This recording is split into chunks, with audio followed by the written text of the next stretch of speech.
Ladies and gentlemen, fellow leaders, colleagues, and friends, good morning. Thank you for being here and thank you for your attention. It is a great honor for me to speak with you today, not just as the deputy for meteorology at BMKG, but as someone who has learned deeply from storms, skies, and the season. My journey has taught me that leadership, like weather, is never static. It shifts, evolves, and demands our full awareness. Every morning, we at BMKG begin our work by reading the sign, pressure system, cloud formation, ocean temperature anomalies. The decisions we made within those first few hours can impact flights, farming, fisheries, even school schedules. But what I want to share with you today goes beyond weather forecast. I want to talk about leadership, the kind of leadership that emerges when the sky darkens and the stakes are high. In meteorology, we're trained to anticipate. We don't guess, we interpret. That some mindset applies to leading people. We must observe carefully, analyze responsibly, and act decisively. Because leadership is not just about power or position, it's about the ability to serve others with clarity, courage, and calm. You may not see what we do behind the scene.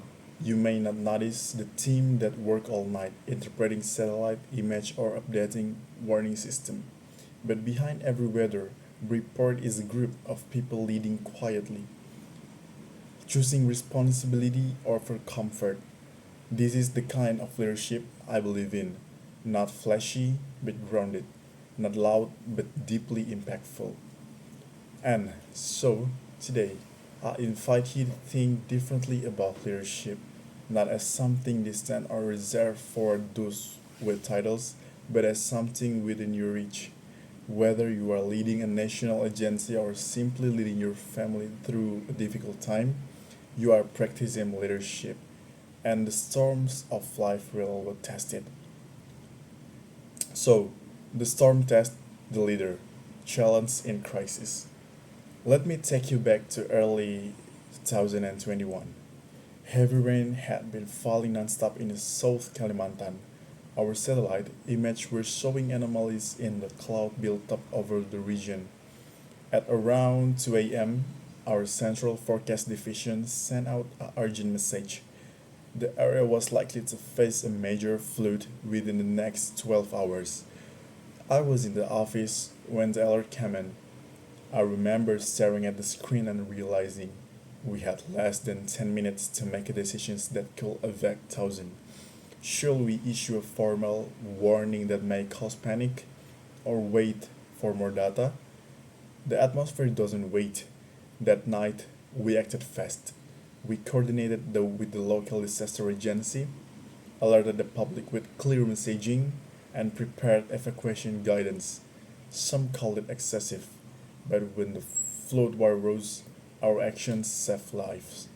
That experience reminded me about leadership is not about waiting for perfect information.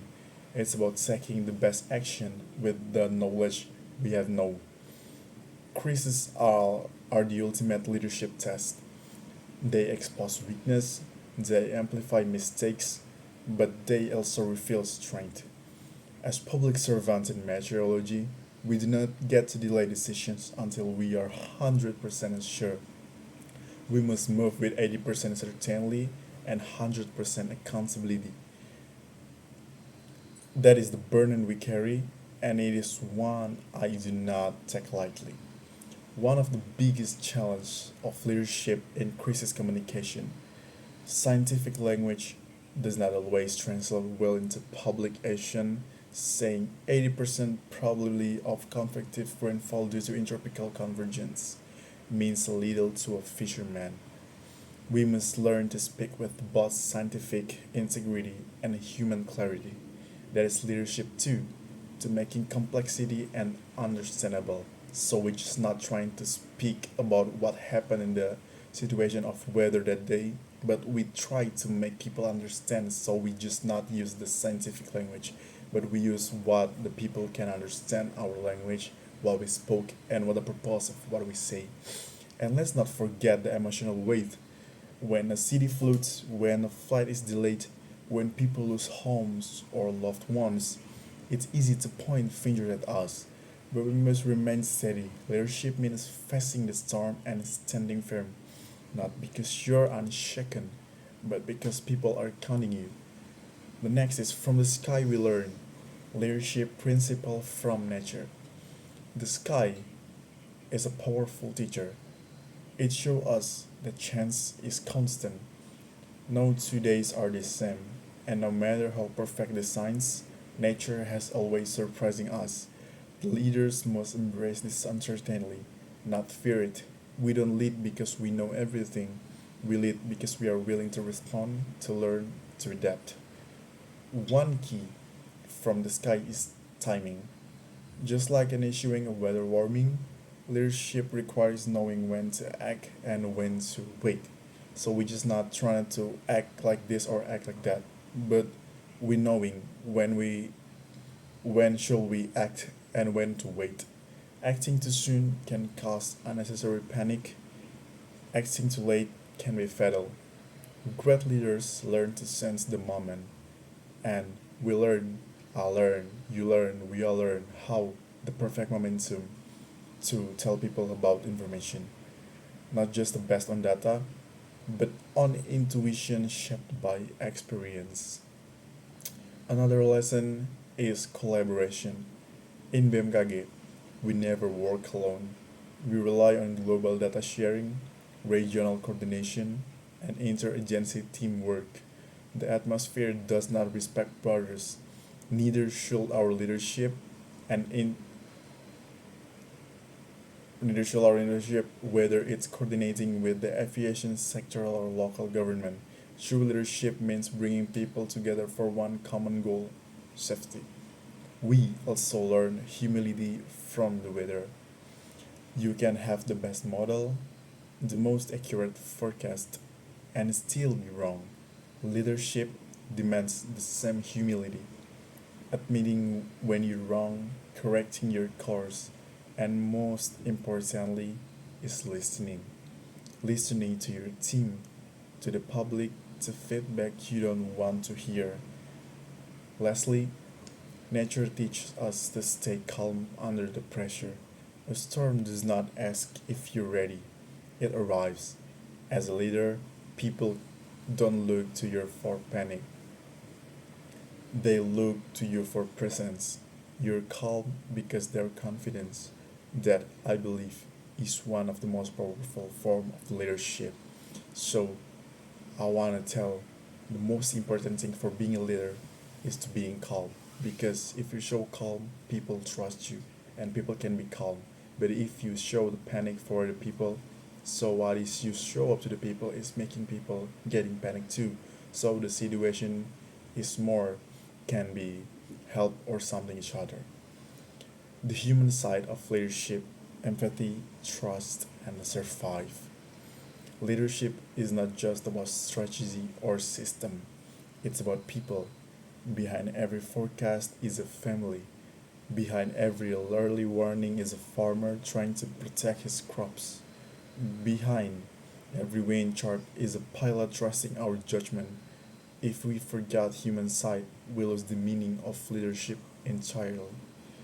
One thing I've learned at BMKG is that data only half the equation. The other half is trust. The public must trust that we are giving them the truth, not sugarcoating or hiding behind jargon. Trust is not built overnight, it's earned slowly through consistent action and honest communication. Empathy also plays a critical role. In time of disaster, it's not enough to deliver information. We must show that we care, that we understand the fear, the loss, the confusion people feel. When we go on national television during a storm, we are not just reporting, we are reassuring that leadership with heart.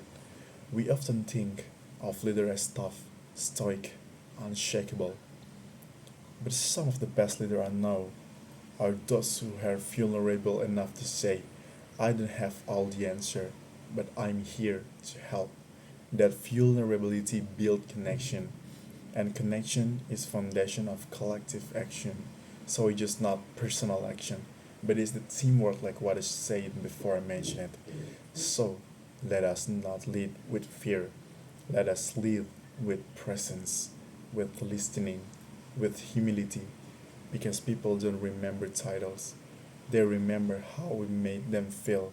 If leadership is our vice, then us, let us serve with courage and compassion. So, no matter what is your possession is, no matter what your title right now is, but someday or one day, people remember you because you're a sacrifice.